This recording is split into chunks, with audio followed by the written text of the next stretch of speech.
Welcome to Dr. Jester Rants, and I'm gonna rant about... well... here we go again. From Bounding to Comics. I wouldn't call it blasphemous, but... Blasphemous, the Book of Clarence film backed by rapper Jay-Z pushes black Hebrew Israelites propaganda with race-swapped Jerusalem. Yeah. Here we go again.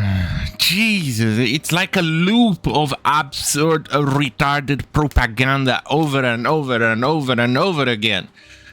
It seems these people are not very keen to history, and they absolutely, objectively, you get it, hate history, hate historical facts, hate everything else.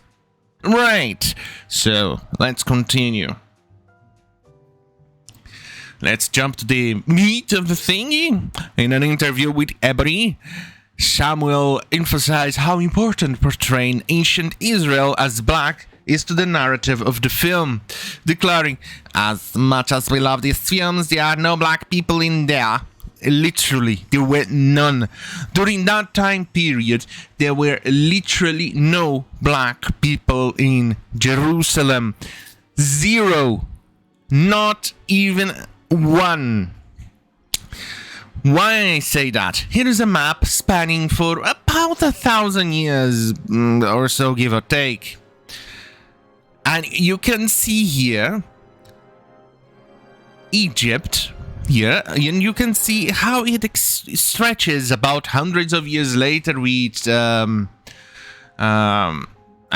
dynasty and many other empires, caliphates, etc. And you can see there's like a big, fat, gigantic, rotten and hot void between this area and this. There's a very big reason for that. Because, well, multiple reasons. One, we did not have airplanes back in the day. As much as the leftists want you to think there were, there weren't. Another reason why is that we had no technological advantage or technology to sail around the Horn of Africa. It was a perilous journey to even for the Vikings to even go to North Atlantic, and they never reached that region safely or properly.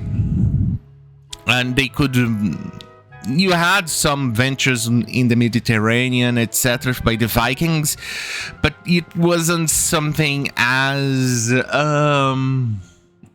done reliably, as in constantly, over and over and over and over and over again. The same way the ships sailing from the Mediterranean and going elsewhere wouldn't even risk it going down south. The world was not known beyond that region.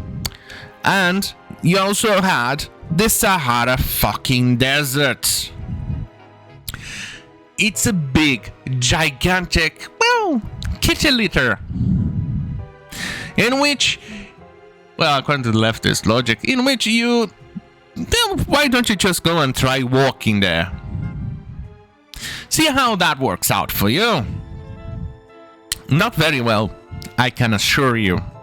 So, the communications between the region of sub-Saharan Africa with the Mediterranean was zero. Only until hundreds upon hundreds of years later, when the ships and Europe began to circumvent the world, did Africa become part of the known world for the Europeans. And the same thing for the Africans. Only when the Mediterranean and the Europeans began to actually circumvent did they become aware that the world extended beyond that region. It's a fact. We went... based on our technological level, we weren't very knowledgeable of the world back then. Today we have satellites, we have airplanes, and all of those things. It's a fact, and I am sorry to disappoint the fucking fat leftists, but it's what it is. Here it is, the ancient heritage of the Egyptians.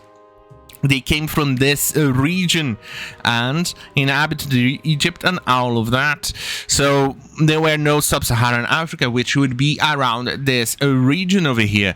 Here we have an 11th century map, and you can see no sub-Saharan empires or anything of the sort. And here is a world according to Eratosthenes. Before Christ 220. You can see there is a very big lack of knowledge around here. For them, Africa was all of this and nothing more.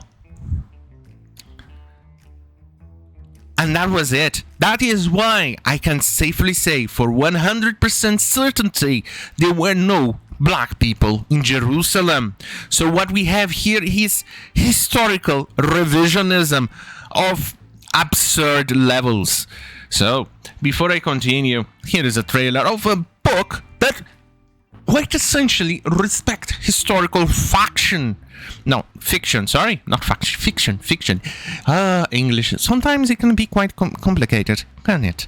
Well, historical fiction. No, historical facts. There you go. Seriously. Historical facts. It respects historical facts and adding some fiction into it, some fantasy, etc. So, here it is.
Right, here we are back. Now, let's continue reading. What happens when we, people of color Ixon and powerful women Ixon, occupy and inhabit a space? I knew I had to put our spin on it and inject our flavor into it. Oh, yeah. Look, you actually occupy a space, you can actually do it if you do the proper history, etc. There is no problem with that.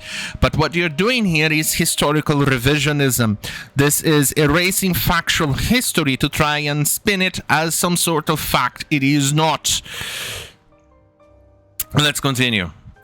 He's not afraid to think big things about things that put us a people in places where we were erased. We didn't exist in Western times.